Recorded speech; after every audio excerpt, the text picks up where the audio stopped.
O sea, la gente puede creer lo que quiera, o sea, eso sí, o sea, de hecho, mucha gente necesita creer para seguir adelante y es totalmente entendible, o sea, Es válido. Así claro, o es. sea, necesitas un respaldo moral o moral o psicológico o Espiritual. espiritual para seguir adelante, porque si no, no se puede, porque el mundo es una mierda a veces.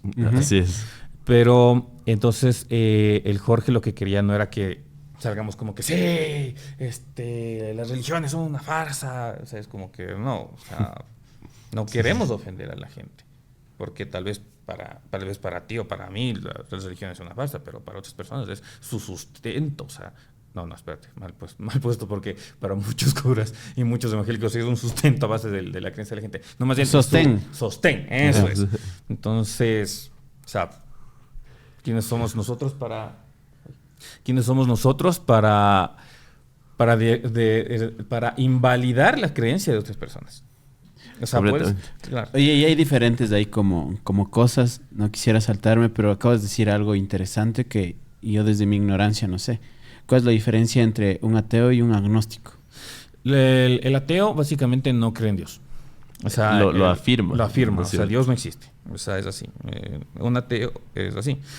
Los agnósticos, en cambio, somos de la creencia, o sea, no sabemos. O sea, es que no hay prueba. Le das crédito a la duda. Ajá, o sea, está escrito la duda. Puede que exista, puede que no.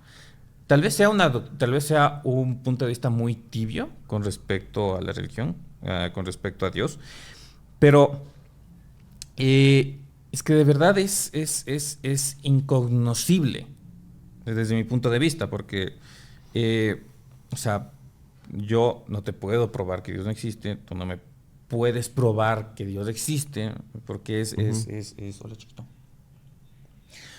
Porque es un tema muy, muy complicado y muy peliagudo también. Es muy complejo. De hecho, yo me identifico, yo también me considero una persona agnóstica, pero me parece muy curioso cómo diste ese paso del un lado al otro. No sé si tal vez nos puedas contar. ¿Tuviste alguna experiencia o algo? Sí, o sea, creo que, o sea, siempre me he tratado de manejar por el raciocinio, pero he de admitir que por un lado mi ateísmo también vino por cierto resentimiento con respecto a la Iglesia Católica, pero también hay que tomar en consideración que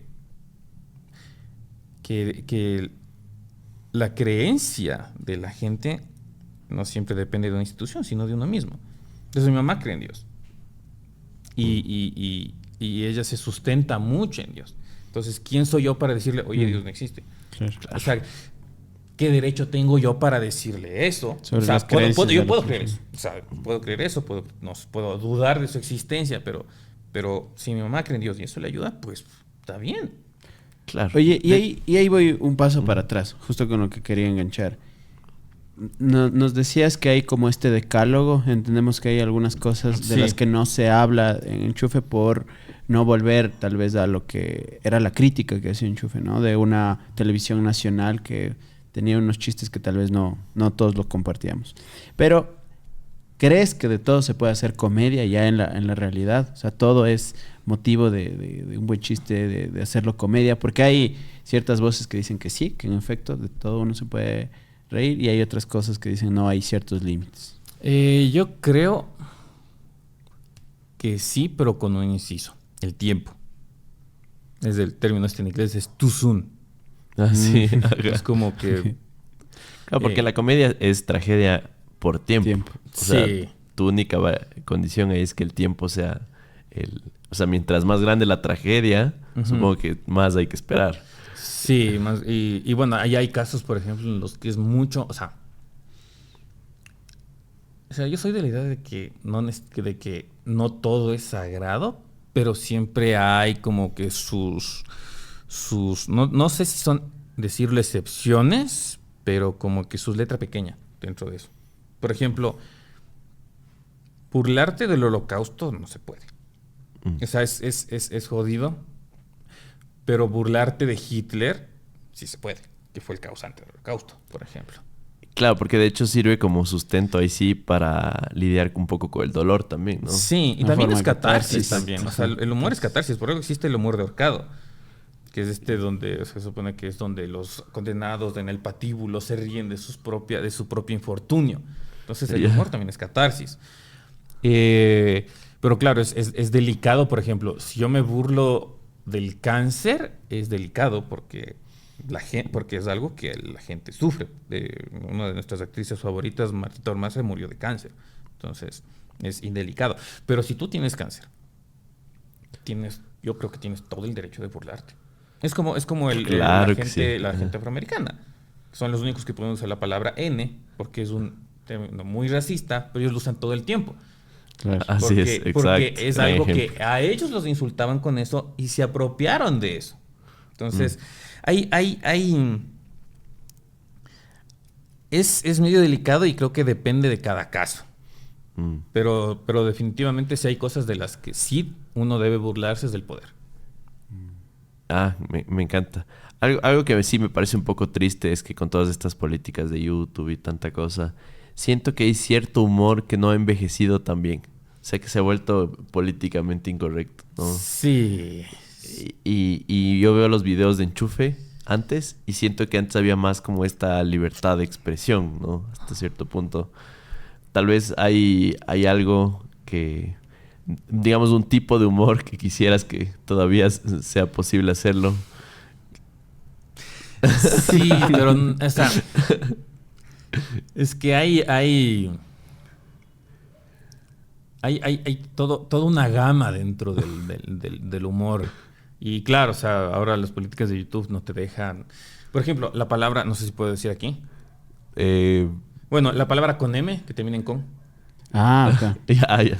Que, o sea, sí, se usa muy despectivamente para insultar a la comunidad LGBTI, y eso obviamente está mal. Pero yo creo que usado debidamente es una manera incluso de criticar la misma palabra. Por ejemplo, tenemos este sketch que es yo no bebo con, ya sabes, Sí. que mucha gente lo dijo, no, ¿qué les pasa? ¿Cómo van a criticar así? ¿Cómo se les ocurre meterse así con la comunidad LGBTI? Y era, no, aguántate. No es una crítica, una burla de la comunidad LGBTI. Es una crítica abierta contra la fragilidad masculina, contra la masculinidad tóxica. Porque de eso va, o sea, es como que no bebo con tal y los otros sí, por demostrar que son bien hombres, terminan haciendo exactamente lo contrario. Sí, así es. Entonces no es una burla del ese lado, es una crítica al otro lado. Pero claro, ahorita ya no puedes poner, ni siquiera mencionar esa palabra porque inmediatamente te desmonetiza. YouTube inmediatamente y no sé si incluso puede ser considerado un strike. Entonces, o sea, el dejarnos usar palabras de esa índole, pero bien, digamos, pero dentro de un contexto en donde no sean un insulto, sino más bien sea una crítica. Claro, porque de hecho hemos tenido invitados venezolanos, por ejemplo, y lo utilizan todos los días con todo mundo, o sea, su contexto. Sí, sabes que hay podcasts de Venezuela que justo se quejaban de esto. Porque ellos utilizan mucho. Pero entiendo que también ya el algoritmo en Venezuela, no sé, ya ahí sí ya pasa de mi imaginario, pero ellos ya pueden utilizar nuevamente la palabra. Pero pasa en México, que no pueden, en otros lados, donde no se entiende tanto el contexto. No sé cómo funciona. Oye, podemos profundizar un poco más, Orlando, en el tema de decálogo. O sea,